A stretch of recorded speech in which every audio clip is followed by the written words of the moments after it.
Assembly में भी उठाया कि हरियाणा में नौकरियां परचून की दुकान की तरह बिक रही है। जैसे परचून की दुकान में परचून बिकता है, हर नौकरियों के रेट लगे हुए थे। लेकिन सरकार ने सदा ये कहा कि हमारी पारदर्शी है और मेरिट पे नौकरियां लग रही। अब जो पहले हरियाणा सबॉर्डिनेट सर्विस कमीशन के वहाँ कपड़ा पकड़ा गया और उसके चेयरमैन को सस्पेंड करना पड़ा, और अब जो इनकी मेरिट और पारदर्शिता एक सूटकेस के नोटों में बंद मिल गई, डोल की पोल खुल गई। और आज एक डिप्टी सेक्रेटरी को उन्होंने टर्मिनेट किया उसकी सर्विस से, ताकि इस पूरे स्कैम पे लीपापोती करना चाहते हैं। और ये देखो ना, उनका टर्मिनेशन ऑर्डर अगर आप पढ़ेंगे, मैं दिखाता हूं आपको।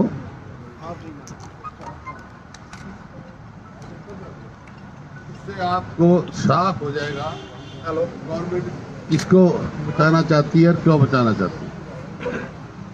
लास्ट पैरा है, पहले तो आ गया, whereas the competent authority has already taking into consideration of all aspects of the case, decided to award a punishment of dismissal from service, which shall ordinarily be disqualification for future employment under government upon Shri Anil Dagar. लेकिन concluding para क्या है, now therefore in the interest of justice the governor of Haryana, by satisfying that it is not practicable to hold inquiry in the matter against Shri Anil Nagar under suspension, imposed the punishment of dismissal. तो inquiry में क्या मनाही थे, करता रहे, inquiry भी होती रहे। और इसी वास्ते हम कहा कि भाई जो है हाई कोर्ट के सिटिंग के जज द्वारा ये किया जाए, क्योंकि जो ये OMR शीट्स हैं जो ब्लैंक मिली गई है, जो मैंने असेंबली में भी कहा, पहले आप प्रेस में भी कहा कि OMR शीट ब्लैंक मिलती हैं, तो वो एक अकेले डिप्टी सेक्रेटरी का काम नहीं हो सकता। वो तो एग्जामिनेशन सेंटर से लेकर और ऊपर तक के तार जुड़े मिलेंगे। एग्जामिनेशन सेंटर में अगर कोई OMR ब्लैंक छोड़ता है तो उसी टाइम जो सुपरवाइजर होता है एग्जामिनेशन का, उसको कांटा लगाना पड़ता है, ब्लैंक नहीं भेज सकता है। तो इसका मतलब ये बड़ी डीप रूटेड कॉन्स्पिरेसी है, और उसको तह तक पहुंचने के लिए हम जांच मांग रहे हैं। अब इसका डिसमिसल कर दिया, एक अनिल डागर का, एक डिप्टी सेक्रेटरी का सिलेक्शन में कोई मतलब नहीं होता है। सिलेक्शन में मेंबर, चेयरमैन और हेड इसका चेयरमैन होता है। HPSC का चेयरमैन जो है ना वो हो, और HPSC के मेंबर होंगे। डिप्टी सेक्रेटरी तो उनका कोई उसके हाथ में अधिकार नंबर देने का नहीं है और नौकरी देने का नहीं है। तो मेरा कहने का मतलब ये है कि दुकान के सेल्समैन को तो पकड़ लिया, दुकान के मालिक का नाम भी नहीं, वो तो बैठा है, he is head of the HPSC।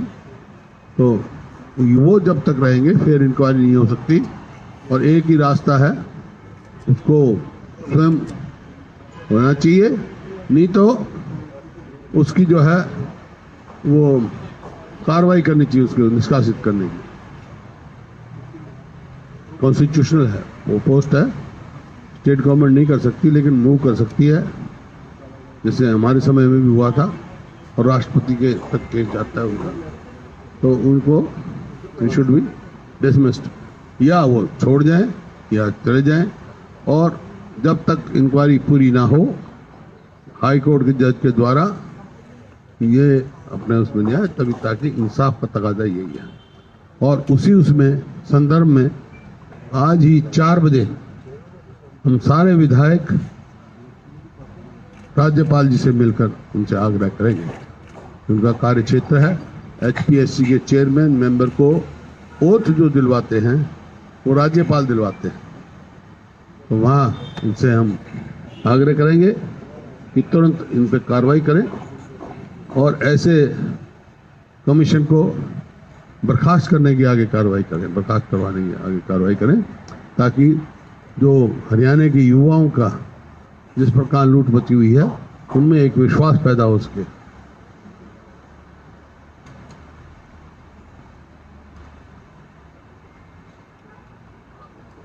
बाकी आपको मालूम है आज क्या स्थिति है। अस्पतालों के 70%, मैं हेल्थ की बात कर रहा हूँ, आज कह रहे हैं कि भाई ओमिक्रॉन आ सकता है, तीसरी वेव आ सकती है, लेकिन 70% स्पेशलिस्ट डॉक्टर्स के पद तो खाली पड़े अस्पताल में हरियाणा में।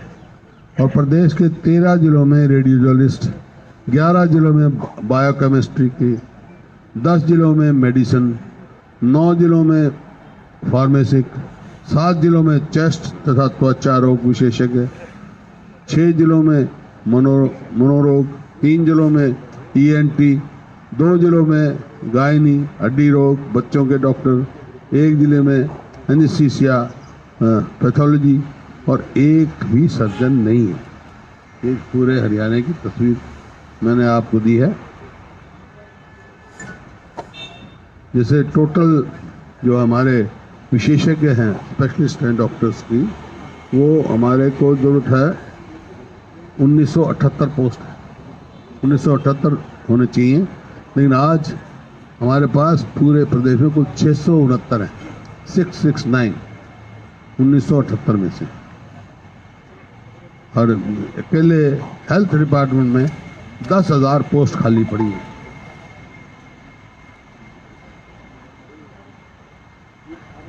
और जो तीसरी लहर की क्या तैयारी हो रही है, जो ऑक्सीजन हमारे पास पूरी है कि नहीं है, पूरी है, क्योंकि जैसे दूसरी लहर में ऑक्सीजन की कमी से बहुत सारी डेथ हुई, हालांकि सरकार मानती नहीं। उन्होंने विश्वास दिलाया था on the floor of the house पे कि हम हाई लेवल कमेटी बनाएंगे, हर जिले से पता करेंगे कि डेथ कितनी हुई, लेकिन अब तक कोई उस तरफ कोई कदम सरकार ने नहीं उठाया।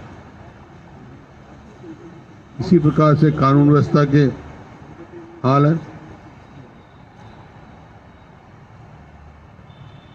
आज आप कोई अगर आप खबर पढ़ो, 10 खबर हैं तो 10 में से 9 खबरें ऐसी मिलेंगी, कहीं धोखा हो गया, कहीं बलात्कार हो गया, कहीं हत्या हो गई, कहीं एक्सीडेंट हो गया, ऐसी मतलब बुरी खबर पढ़ने को मिलती हैं।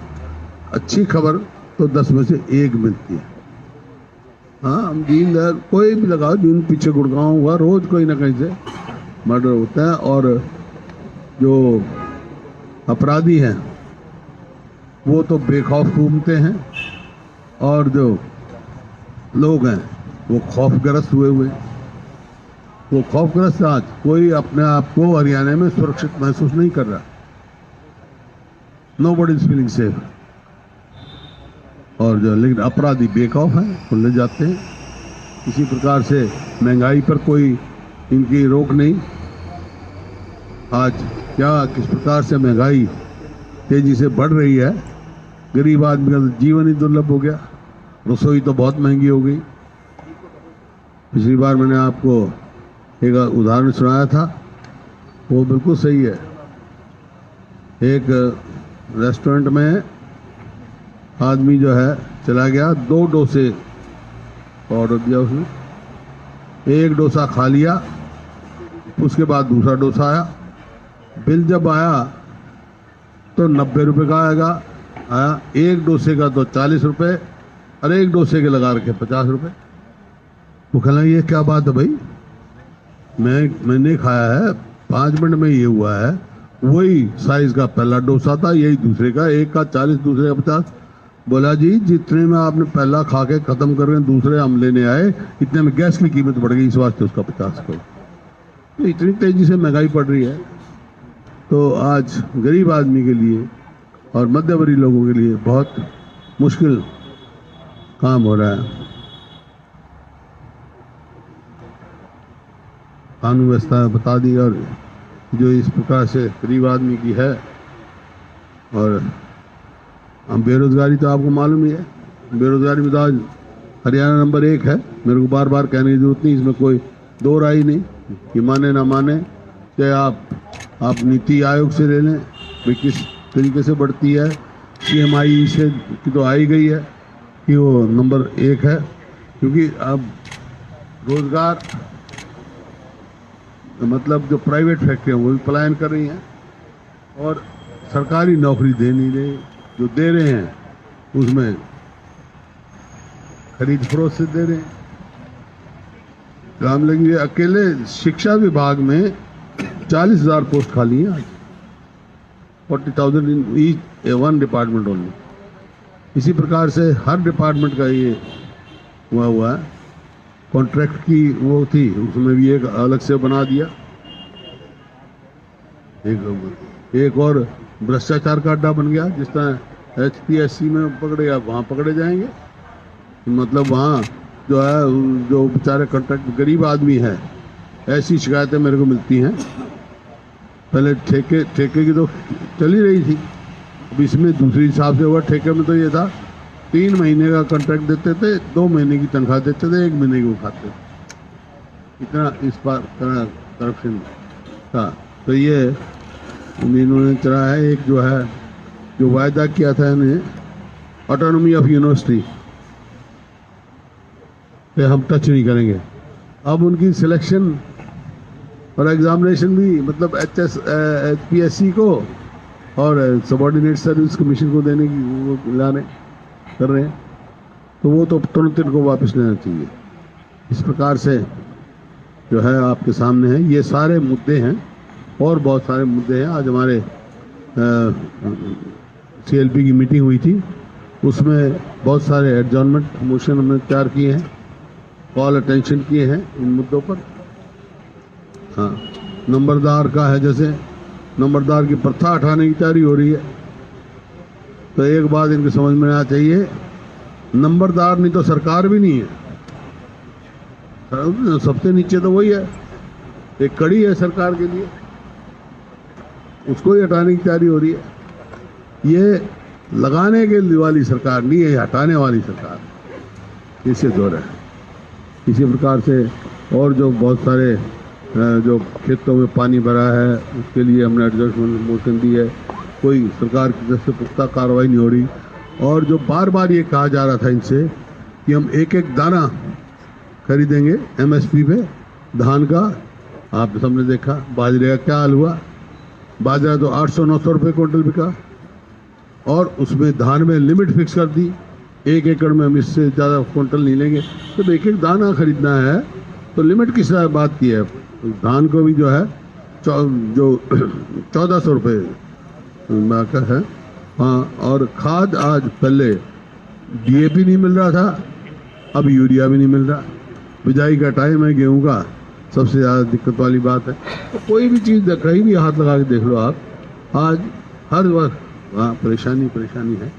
तो ये सारे मुद्दे जो हैं हम साथियों ने एडजॉर्नमेंट मोशन पूरी जोर से उसे उठाएंगे, और इस सरकार को जो हमारा जो कार्यक्रम चल रहा है हमारी CLP का, कांग्रेस नेशनल पार्टी का, विपक्ष आपके समक्ष जो लोगों ने वहाँ फीडबैक दिया है, उन लोगों की, हरियाणा के लोगों की आवाज़ बनकर विधानसभा में जोर शोर से।